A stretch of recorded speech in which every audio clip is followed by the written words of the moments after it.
জাতীয়তাবাদী নেতা আজিৰে পৰা নলবাৰীৰ ক্ষুদ্ৰ শ্ৰেণীকোচত আৰম্ভণি বিহু নাচ আৰু বিহু বাদ্যৰ 7 দিনীয়া কৰ্মশালাৰ ফিতাকাতি কৰ্মশালা শুভ উদ্বোধন কৰে সদৌ নলবাৰী জিলা ছাত্ৰ সন্থৰ উপদেষ্টা অক্ষয় ডেকাদেৱে। বহাগ বিহুলৈ মাজতো মাত্ৰ কেইটামান দিন বাকী। অসমীয়াৰ হেঁপাহৰ বহাগ বিহুক আদৰিবলৈ সাজু হৈছে অসমীয়া। ঠায়ে ঠায়ে আৰম্ভ হৈছে বিহু নাচ আৰু বিহু বাদ্যৰ আখৰা। ৰাজ্যৰ বিভিন্ন প্ৰান্তৰ লগতে নলবাৰী জিলাত নতুনকৈ গঠিত অন্যতম ব্যতিক্ৰমী সামাজিক সংস্থা উৎসাহ আৰু ঐতিহ্যত প্ৰথমবাৰৰ বাবে আজিৰে পৰা পূব নলবাৰী অঞ্চলৰ ক্ষুদ্ৰ শ্ৰেণীকোচত আৰম্ভণি হৈছে 10 দিনীয়া বিহু নাচ আৰু বিহু বাদ্যৰ কৰ্মশালা। কথাশিল্পী কৃদীপ ৰঞ্জন মেধিয়ে আধৰুৱা শুভ উদ্বোধনী অনুষ্ঠানটোত গীতিকাৰ উমেশ দত্ত, শিক্ষক হেমন্ত কুমাৰ দাস, অৱসৰপ্ৰাপ্ত অধ্যাপিকা পাৰুল গোস্বামী, বিজেপি নেত্ৰী মৃদুস্মিতা দেৱী, সদৌ নলবাৰী জিলা সাংবাদিক সন্থাৰ সাংস্কৃতিক সম্পাদক মৃদুল কলিতা, সাংগঠনিক সম্পাদক কালিন্দ্ৰ কুমাৰ বৰ্মন, প্ৰচাৰ সহকাৰী সম্পাদক শংকৰ কলিতা, সাংবাদিক ধ্ৰুৱজ্যোতি মালাকাৰকে ধৰি কেইবাগৰাকী বিশিষ্ট ব্যক্তি, অভিভাৱক অভিভাৱিকা উপস্থিত থাকে। নতুন প্ৰজন্মক বিহু নাচ আৰু বিহু বাদ্যৰ আখৰা কৰি সংস্কৃতি ৰক্ষা কৰাৰ উদ্দেশ্যে এনেধৰণৰ কৰ্মশালা আয়োজন কৰা হৈছে বুলি উৎসাহৰ সভাপতি পংকজ দাস আৰু সাধাৰণ সম্পাদক পংকজ পাঠকে সাংবাদিকৰ আগত জানিব দিয়ে। নিউজ ডেস্ক ৰিপৰ্ট ইছা 24/7 আৰু যিকেইটা উদ্দেশ্য তেওঁলোকে সন্নিৱিষ্ট কৰিছে এই গোটেই কথাখিনি আজিৰ এই একবিংশ শতিকাৰ মজিয়াত আমি থিয় হৈ যদি আমি ভুমুকি মাৰি চাওঁ এই গোটেইখিনি লক্ষ্য উদ্দেশ্য আচলতে অতিকৈ প্ৰয়োজনীয়। আজি আমি বহুত আগবাঢ়ি গৈছোঁ।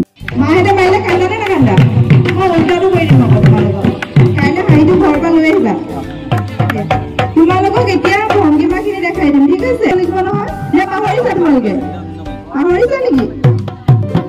তোমালোকে পাহৰিছা নে মনত আছে? পাহৰিছা অলপ অলপ, ঠিক আছে এতিয়া দেখাই দিছা। আৰম্ভণিৰ পৰা দিব 8টা ভংগীমা বা দেখাই দিব।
উৎসাহ এক সামাজিক ব্যতিক্ৰমী সংস্থা আৰু এই সংস্থাৰ উদ্যোগত আজি পৰা 10 দিনীয়া কাৰ্যসূচীৰে উত্তৰ পূবখাতা বিদ্যাপীঠ আৰু লুইট একাডেমী স্কুল খেল পথাৰত আজিৰ পৰা 10 দিনীয়া বিহু নৃত্য আৰু বিহু বাদ্য কৰ্মশালা আয়োজন কৰিছে।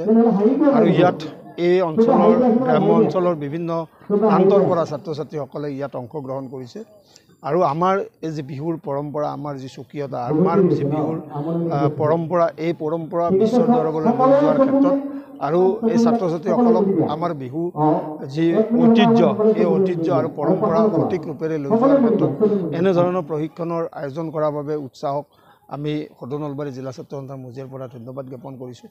অনাগত দিনত এনেধৰণৰ সামাজিক যি দায়বদ্ধতাৰে উৎসাহে কাম কৰি যাব, আমি তাকে কামনা কৰিছোঁ। আৰু আজিৰ পৰা এই 10 দিনীয়া কাৰ্যসূচীত আমি এই অঞ্চলৰ সৰ্বস্তৰৰ ৰাইজক ইয়াত অংশগ্ৰহণ আৰু এই অঞ্চলৰ ছাত্ৰ ছাত্ৰীসকলক অংশগ্ৰহণ আমি কামনা কৰিছোঁ।